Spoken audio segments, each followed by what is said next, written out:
Good morning. You listen to floordaily.net, and I'm Kemp Harr.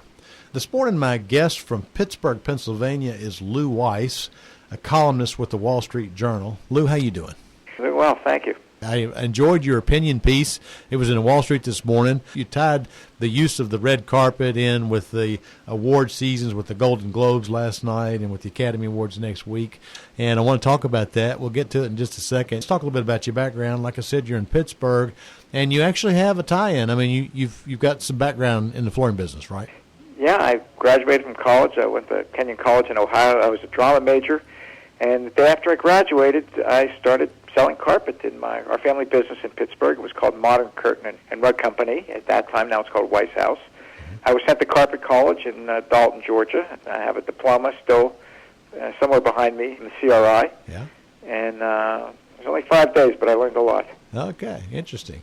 And even to this day, you have family members that are involved, right? No question. My sister still runs that business, which is the retail now. They're into furniture as well, but mainly broad luminary rugs and actually some hard surface. Uh-huh. And my wife is a sales agent. She represents Bentley Carpet and Expanco Cork here in Pittsburgh, and I try and help out a little bit with that. In reading this, it put a smile on my face, which is what opinion pieces are supposed to do, and it's coming from an expert, as we just proved. You know what you're talking about when it comes to flooring. Well, a little bit. I mean, I don't want to say I know too much. I know we do a little bit know about fibers. I mean, because we sell a lot of wool carpet at our store, and I'm still very fond of wool, even though it's a very small percentage. I know of what gets sold, and I know a little bit about Antron and all the wonderful things that Bentley makes, premium nylons and regular nylon too. I know a little bit about olefin as well. So tell us a little bit of the history of the use of red carpet, if you would. Well, I must say I didn't know this off the top of my head. I should have, because, again, I was a drama major, but it goes back to ancient Greece, the Oresteia, and I think it was written by Sophocles.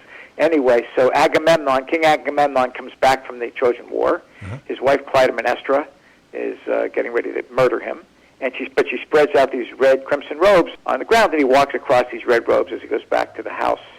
And I think he murders him in the bathroom, but I should double-check that. But so basically the fact that he walked across these red robes later on became like the thing for royalty. So royalty's walking on red, and as I say in the article, who was more royal in our society than movie stars? So in the 20s, they started having the red carpet when they would have movie premieres, and to this day, it's become a bigger thing than the show itself. The show is 2-3 hours. The red carpet's like all day. Yeah. They talk about it.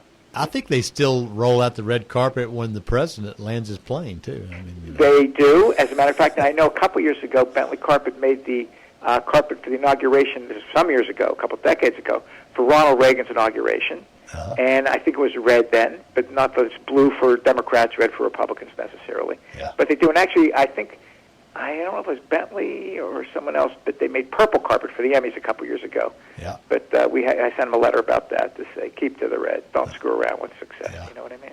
Yeah, I remember, I think when Ralph Grogan was at Bentley, he sent me a PR piece telling us that they had done the Academy Awards that year. So I guess it moves around. I can tell by looking at that photo in your editorial. Looks like some pattern lock. I recognize that backing. You know what? I do see that little guideline going down the side of it there. Yeah.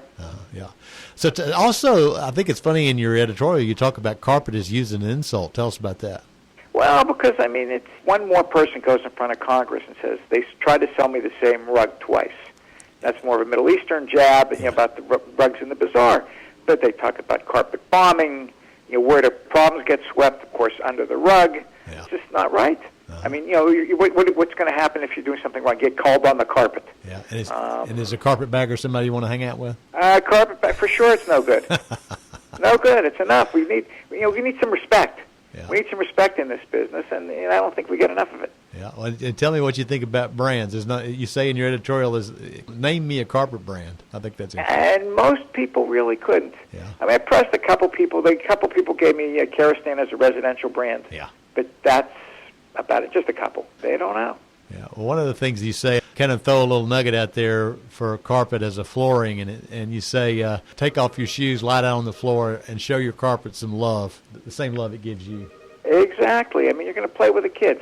No one's going to roll around with the kids and play around with the dog on a concrete floor. It's not going to happen. Yeah. Might look cool for your local magazine shoot.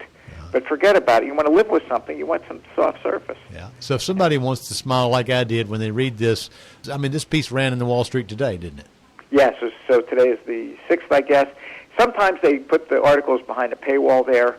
If anyone wants to contact you or me, they should, and I'll send them a copy of the article. And actually, in a month, you can run it somewhere because the Wall Street Journal has rights only for a month. I mean, I write a number of articles for the Journal, and typically they're not about carpet. They're about other things. But my byline is carpet salesman from Pittsburgh, which is what I am. But so I've heard over the last few years from carpet salespeople around the country when they see, oh, these carpet salesmen here, but I'm writing about the Steelers or political stuff, generally with a couple good jokes. If I can get some good jokes, I'll submit something to the paper. All right. The name of this article is In Praise of the Hollywood Yarn, so that's how you find it. Well, Lou, thanks for spending time with us. It's been a pleasure talking to you. Keep doing what you're doing and entertaining people. Again, been talking to Lou Weiss, a columnist with the Wall Street Journal with a background in the carpet industry, and you've been listening to Kempar and FloorDaily.net.